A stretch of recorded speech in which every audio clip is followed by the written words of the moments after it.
Інфармацыю аб злачынстве атрымалі з архіўнай крымінальнай справы. У 1944 годзе мясцовага жыхара судзілі за ўдзел у арышце 2 цыганскіх сем'яў. Гэта адбылося ў жніўні 42 года у вёсцы Тунеўшчына. Арыштаваных канваявалі ў загальскую паліцыю, а затым расстралялі. На пазначаным участку сельскагаспадарчага поля ў вёсцы Загалі стаяла металічная агароджа. Пры гэтым ніякіх помнікаў або надпісаў на месцы не было. Была направлена заявка в специализированный 52-й отдельный батальон для проведения поисковых мероприятий.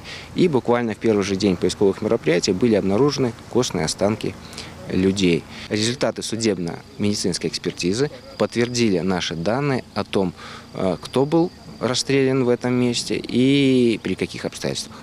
7 дзяцей, з якіх 4 ва ўзросце да 4 гадоў. Іх трагічныя лёсы – маўклівы заклік да міру, які павінны захоўваць будучыя пакаленні. Гэта урок гісторыі для тых, хто нарадзіўся под мирным небом. Для меня честь учить историю. Мне интересна история Великой Отечественной войны. Также сегодняшнее мероприятие – это что-то слишком важное для нас, трогательное. Мы узнаем больше о своей земле, о своей родине. Я считаю, что этим нужно гордиться.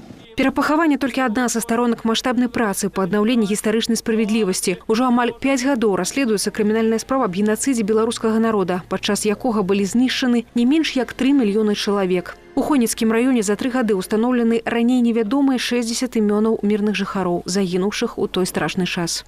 Надо сказать, что у нас в районе работает комиссия по геноциду. Работа в данном направлении в нашем районе будет продолжена до тех пор, пока последний мирный житель, солдат, не будет захоронен.